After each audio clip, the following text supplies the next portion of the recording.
You know how to use SolidWorks, but does that mean you are designing like a professional?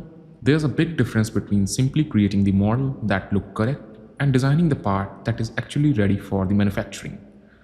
In this video, I'm going to show you the 5 important SolidWorks feature and the design techniques that separate the beginner from the professional, from designing for the manufacturing to creating the model with the proper design intent. So if you want to go beyond just knowing the tools and start thinking like a professional mechanical engineer, make sure you watch till the end. So in this video, I'm going to discuss the 5 major features, starting one by one. Now, out of 5 features, the first one is fillet. So basically, while applying the fillet, what are your intentions? This only question separates the thinking of professional from the beginners, like where you want to apply fillet and what are your thought process while applying the fillet. Are you applying for just appearance, or you are calculating the stress or something and then apply the fillet to remove the stress concentration at that particular point? Let's understand with the help of this example. So here we have the sample model on our screen. As you can observe, there are some sharp edges in this model. And if I run the simulation study on this model, let's fix its geometry and apply the 50 Newton load from the top. And when I calculate it, you can observe this is our result. So as you can observe, the red area indicates the higher stress concentration. So it's near the sharp edges. As you can observe, there are no fillet applied, so there's higher stress concentration at that area. Now, the beginner doesn't think about it. They just apply the fillet to make the model look good in appearance, while the professionals calculate the manufacturing circumstances, like when the product will be manufactured and when it will come in real use, then what will be the conditions if I don't apply the fillet. Now again, let's take the example of same model but with the fillet applied. And if I run the simulation study, as you can observe, I have applied the same load.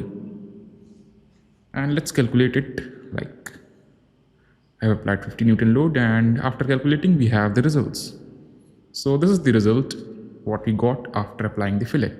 The stress concentration is comparatively low, and the stress concentration upper side is minimum as compared to the sharp edges. So this is how basically the fillet prevents the stress concentration accumulation at particular point. It distributes the stress evenly across the surface. Now, in this image, you can observe the stress concentration is high on the sharp corner, as the higher stress concentration result in the cracks.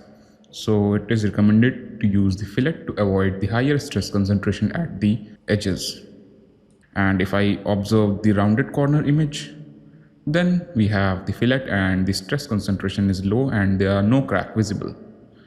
So this thinking separates the beginner from the professional. You should start implementing this thinking, like you should apply the fillet not just for appearance, but also think about the manufacturing point of view. Let's talk about the other feature, that is creating the hole using hole wizard. Now, what beginners try to do, they try to create the holes using extrude cut. They select the face, create the sketch, define the dimensions, and then they extrude cut it to create the holes. But that is not the standard practice. Like if you want to create the holes that are of industry standards, then instead of using extrude cut, we can switch to the hole wizard. So for that, you can head to the hole wizard and you can choose the standard sizes of the hole and then position them and then apply the hole sizes as per your requirement. So that makes more sense than creating the hole using extrude cut. So this is also the one of the practice that separate the beginner from the professional, and that should be kept in mind while creating the hole if you are creating the hole that are of industry standards. And in case you are creating the hole of custom size, then the extrude cut is the best option. This practice should be followed if you want to make your model look like created by a professional.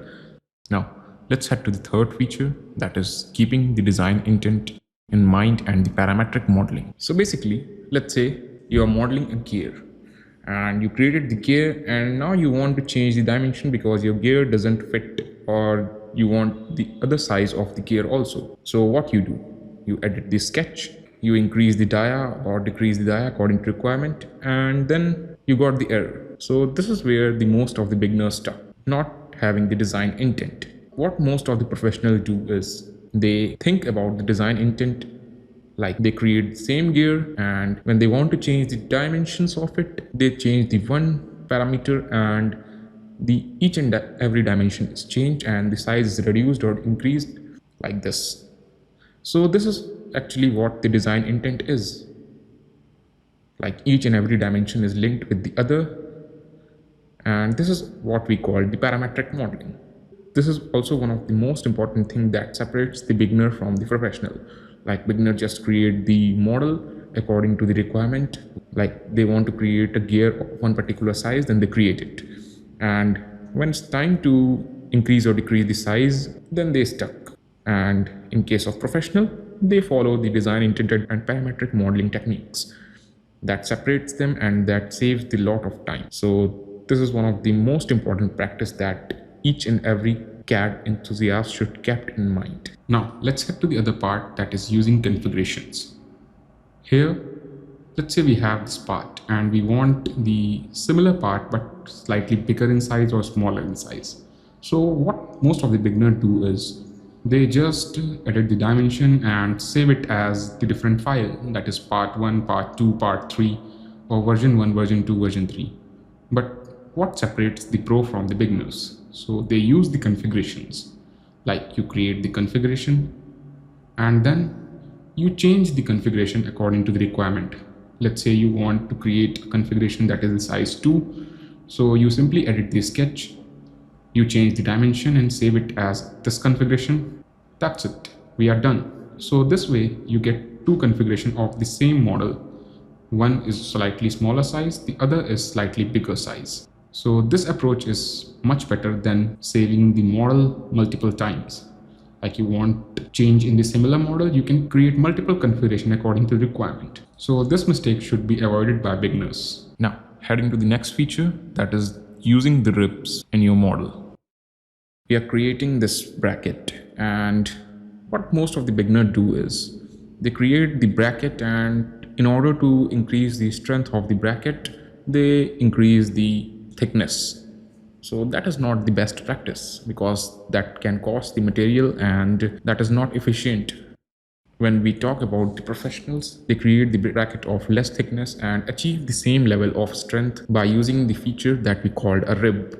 They create the rib in the bracket to achieve that particular amount of strength as the beginner does by increasing the thickness. So in this case, the first thing is the less material is used and the weight is comparatively lighter than the previous one, and the strength is same as usual. So this is one of the practice that separate the beginner from the professional. So you should always focus on how efficient you can make your design instead of just modeling. So these were the 5 SolidWorks feature and the design technique that can take you from simply modeling parts to actually thinking like the professional designer. Remember, being SolidWorks professional isn't about knowing every single tool. It's about making the right decisions for manufacturing. Now, if you want to know the more features that can make you pro, so you can simply go to the link in the description and fill out that Google form, and then you will be getting a PDF containing 15 more features that can make you pro. If you found this video helpful, like the video, subscribe to the channel, and let me know in the comments which of these 5 techniques you use in your design. Thanks for watching and see you again with another amazing topic.